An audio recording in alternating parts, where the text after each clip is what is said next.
We're back on the boat, sailing south down the Tanzanian coast towards the exotic tropical island of Zanzibar. As the crow flies, that's a distance of around 50 miles, a good day sail. But with a southeasterly wind blowing, it means tacking back and forth once or twice, but providing Hannah, our still very unmarried stowaway, an opportunity to flex her tacking muscles.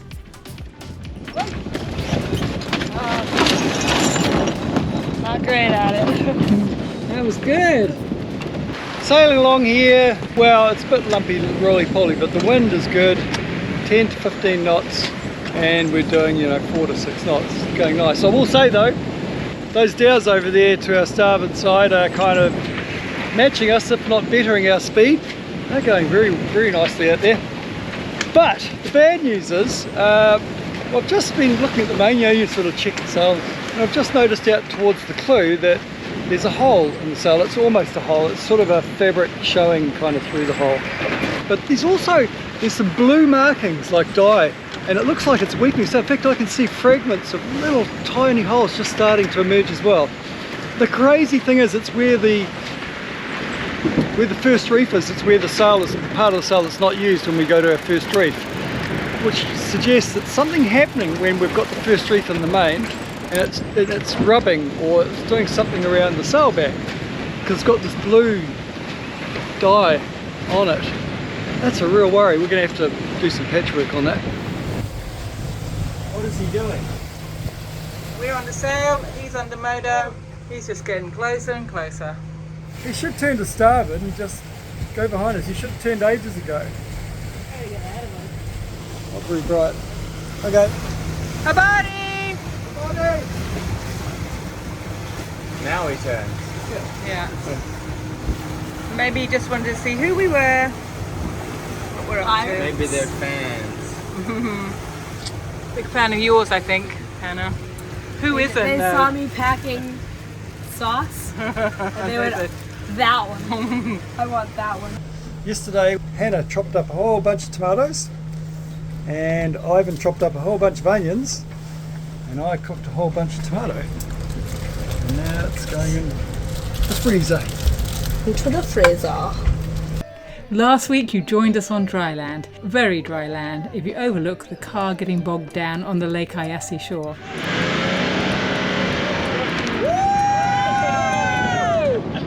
After tearing ourselves away from the Datoga community, our path back to the boat should have been straightforward.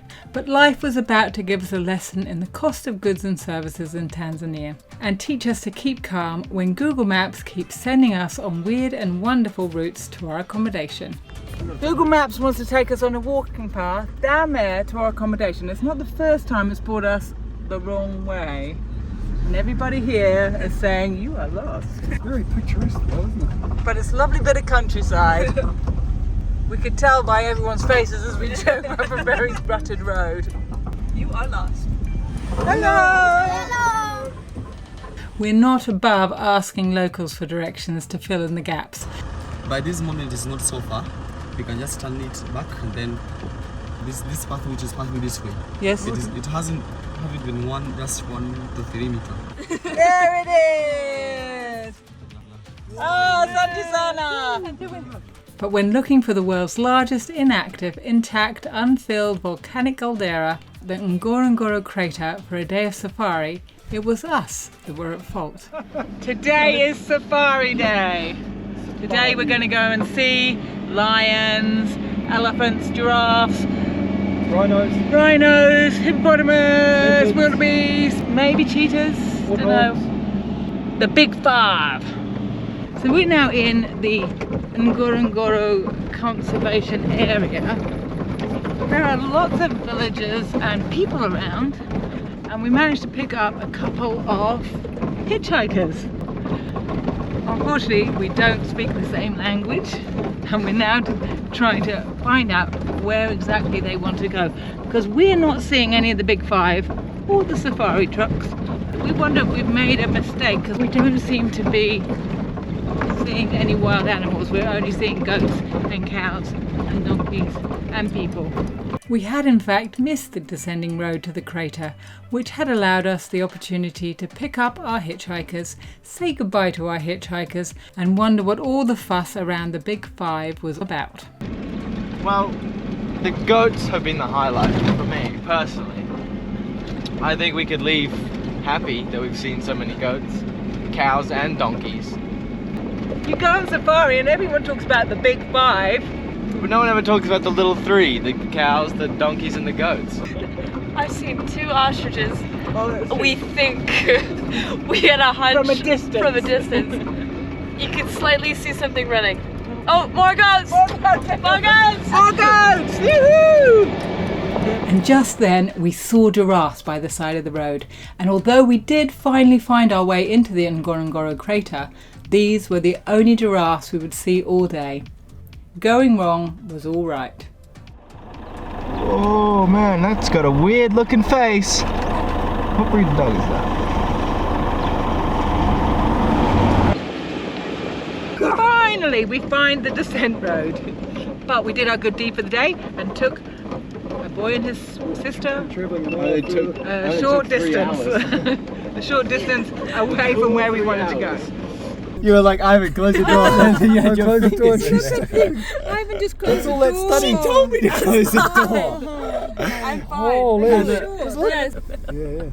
Yeah, you're like, Ivan, your door. And then I closed it. She's like, Open the door. Open the door.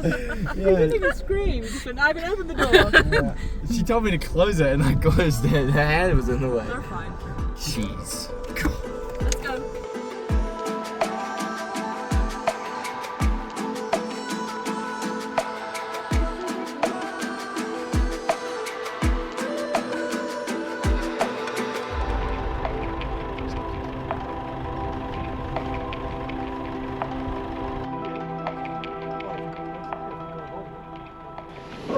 There's 2 male lions behind us. We've seen a female as well, lioness.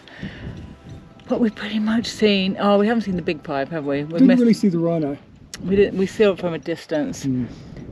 We have had a wonderful elephant encounter. That's the only thing I wanted to see today. GoPro, stop recording. We've had wonderful zebra encounters.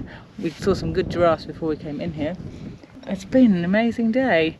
It's a huge, huge area. This is the biggest caldera in the world, isn't it? That's Unfilled. yeah. I'd say Lake Taupo is up there too. Yep. But I mean, to think that this is the crater off a volcano, what a explosion that must have been to create this. Talking of explosions, all was not well under the hood of our hire car. The ute began to overheat while driving the steep exit road from the crater. Okay, so as we've been going up this hill, the temperature's been sliding up steadily up and up and up, and we just got to the top as it was still creeping up and it hasn't come back down. Yeah, we have about 40 minutes to get to the gate out of here, and if you don't get to the gate before 6, and it's now 5:19, you get a fine. But I guess if you've broken down, that might not be the case. I truly feel like we're in Grand Tour now because we've got 40 minutes to get to the gate. The truck is breaking down. There may be lions in the trees. We don't know. have to build a bridge. We have to build a bridge.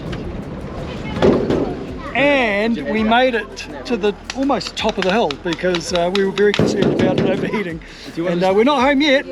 But Do you want to just give it a little pop there, give it a little lift? yeah, I think it's okay. We'll just get Yeah, going. it's quite warm under there. Yeah, I'm sure it is hot. It's roasted toasty. Yeah. Luckily, there was a mechanic in Karatu where we were staying that was able to diagnose the problem. So this was the problem. This piece here is broken away.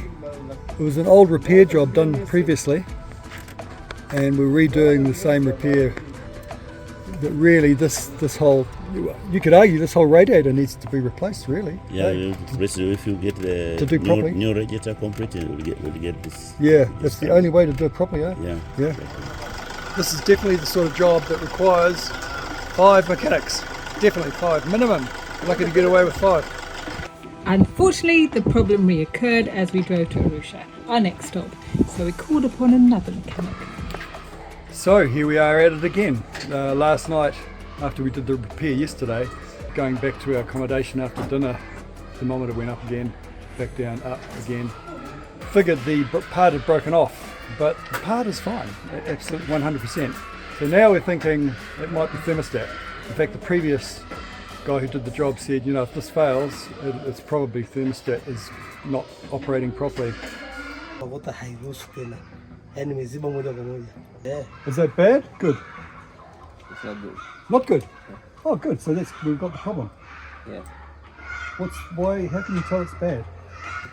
It's jammed. So, Jammed? Yes, So, that makes sense because he was having to blow the water through. yeah. Like yesterday, we were putting water in, he was blowing it. That's why the pressure is too. Pressured it up, yeah.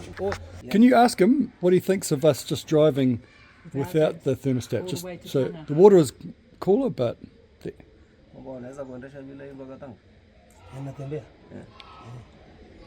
can do. He said yes, it's possible, Yeah. but the consumption of fuel will increase. Fuel, really? Because the engine is not hot enough. Yes, because the water will be cold Yeah. still, so the consumption of oil is increased. Okay. All right. I've just asked them what the bill is for, coming out here, spending half an hour, 45 minutes, maybe an hour by the time they're finished. What's the cost is? 20,000. That's about $8 US for the job. The guy we worked with yesterday was the same price, and he was working on it for nearly an hour as well. $8 US. And we were told to be careful of mechanics that are kind of cowboys. And that's not the case. And I spoke with the guys back in Tonga, and they said, don't worry about the thermostat, just remove the thermostat and we'll get a new one put in when you get back.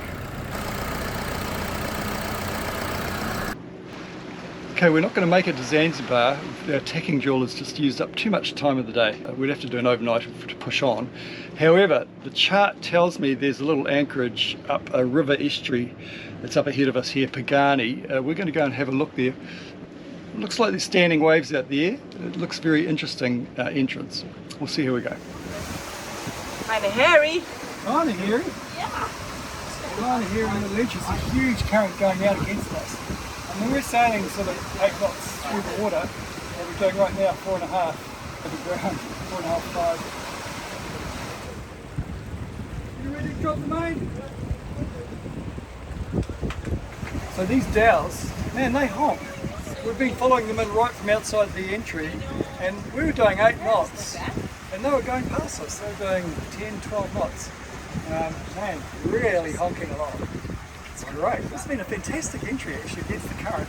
Very kind of exciting, and safe, but shallow at times. Got down to 3.5 metres at one point, but it seems pretty good now. There's a shallow pitch up here. Actually, I'm going to get back on.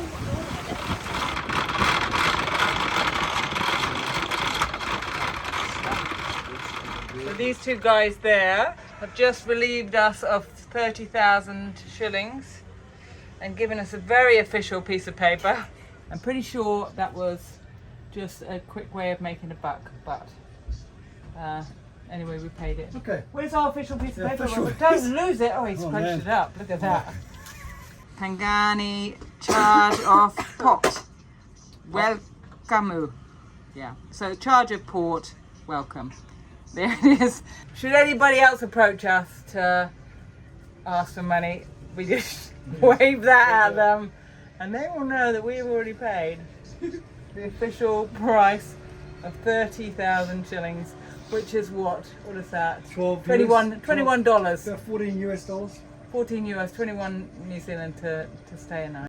You can do Oh, that. The flies with it.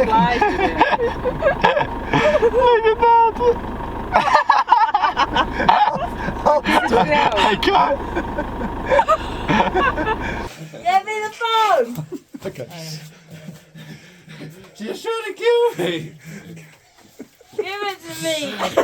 Grab because of real help. Give me the phone. Panorama. Panorama. Give it. And then he was out. I'm out of it. I slipped out. He slipped it. Give me the phone. Slip now. Slipknot. Give me Are you filming her? phone. Are you filming her? Try and take some photos. Oh, right. He just wants to take some photos.